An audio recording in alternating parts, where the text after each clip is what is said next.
kalagayan nyo. Minsan pa tayong magkakaugnayan sa lupalong Mag-asawang empleyado sa Middle East ng mahabang panahon ngayon, magtataho dito po sa ating sariling bayan. Hindi po sila naglalako, kundi sosyal na nakapwesto sa mga mall. Ayan, sina Malu at Georgie Nava. Hello! Welcome to Kumusta Kabayan, Malu and Georgie. Naku, napakasarap po ng taho nila, kakaiba, at kung ano-ano pang variants. Pero, sige, naging OFW kayo. Anong naging trabaho nyo sa ibang bansa, sa Middle East? Ako, I work as a personal assistant in one of the prestigious hospital in Riyadh, which is Riyadh Military Hospital, for 18 years. For 18 years? Yes, yes. Ako naman, I work in Saudi Telecom for... I work in 4 different companies, a total of 19 years. 19 years. So doon na kayo nagkakilala Opo. at nabuo ang inyong pagmamahala. Yes. Okay. Pero okay, 18 years, 19 years, I'm sure maganda na yung takbo ng buhay nyo doon. When did you finally decide na bumalik na dito at magsimula ng negosyo? Ano yung mga consideration na ginawa nyo bago totally, sige, umuwi na tayo?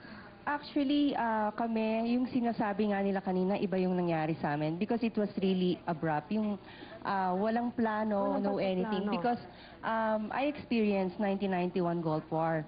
So, 2003, there was another Iraq-America coming up. So, parang natakot ako kasi we have kids na.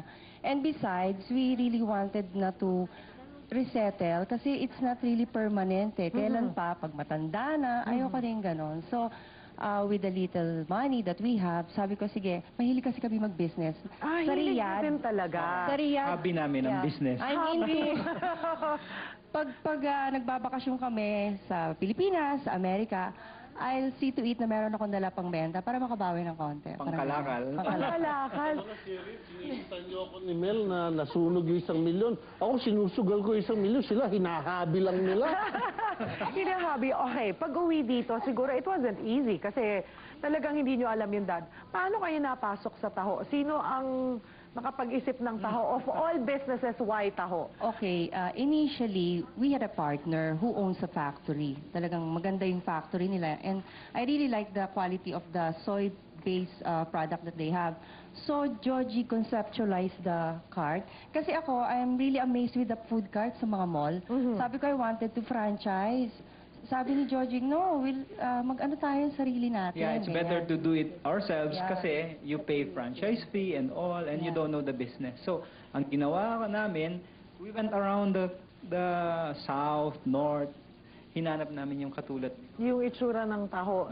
The business in soy. Yung in taho, soy. marami pala. Okay. But they have a different concept. Nag-market study ka. Yes.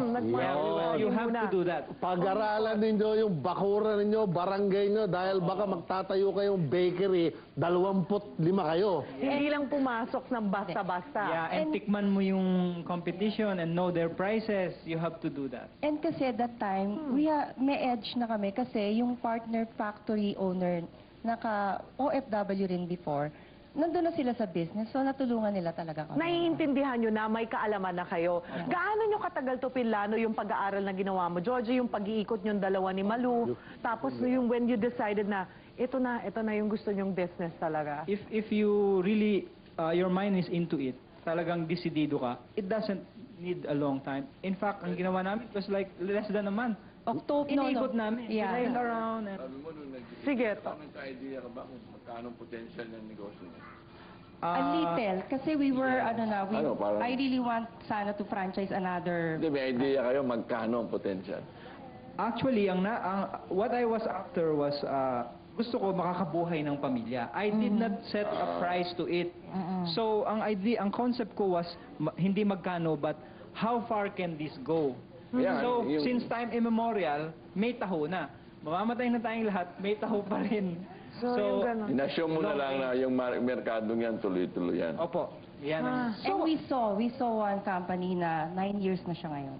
9 years. Yun ba yung mga Pero may sinasabi target nila? ka siguro amount per month. Eto, Mr. Colayco, and yung pong ganitong sinasabi nila na mabubuhay ka, pag namatay ka, may taho pa rin. Meron sila pinagbasihan na 9 years yung ito ba ay sapat na basihan to put up a business para we could, isa natin silang case study na baka tularan nila, lahat ba nagsasaksid o ano pa yung mga pwede nilang gawin or pwede pang idagdag ng mga gustong pumasok din sa ganitong business na medyo nakaligtaan nila. Yung ginawa nila, no, na ayaw nilang pumasok sa franchise na. So, ayaw nilang bumili ng franchise. And instead, they would create their own business. Parang it shows that they're more creative than others, no? Parang mas sanay silang pumasok. Happy nga nila eh. Oo, yun na nga kasi nga pala Advantage. hobby nila. Oo. Advantage. Pero yung pinili nila, taho, belongs to the sector talaga na malakas dyan ang pag-asa na mag-succeed because it is food.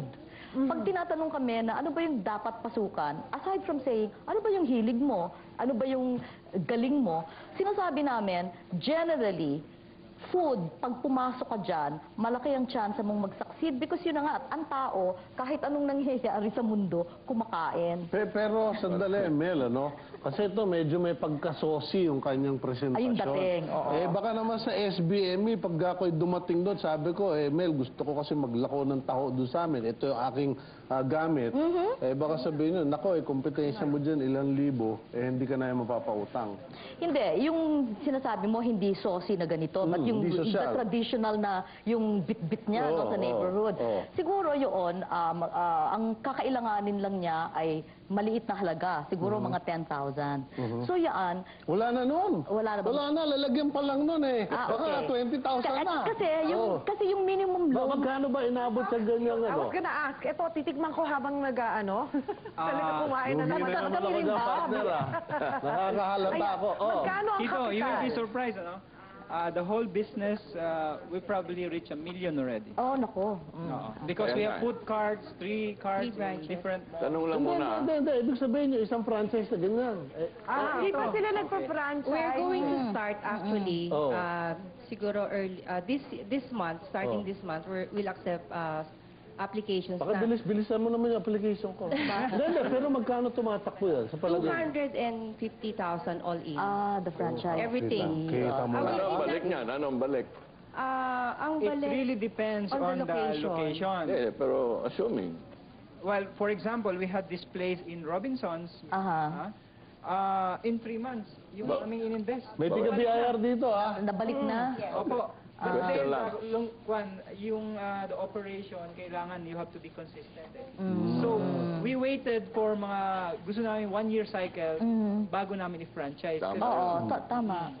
Matanong ko lang, So, magaling sila talaga Hindi, sito pero Topax, alam mo, yung bagay, nagbibiro ko kanina tungkol sa BIR, no? Bakit yung mga franchise na yan, hindi sinasama yan? Parang hanggang ngayon, hindi pa incorporated sa business plan, sa marketing plan, yung bang accountability for tax at saka resibo. Ang dami nagtatayo ng negosyo, walang resibo. Hindi, pero yung mga legitimate franchisors, kasama yun.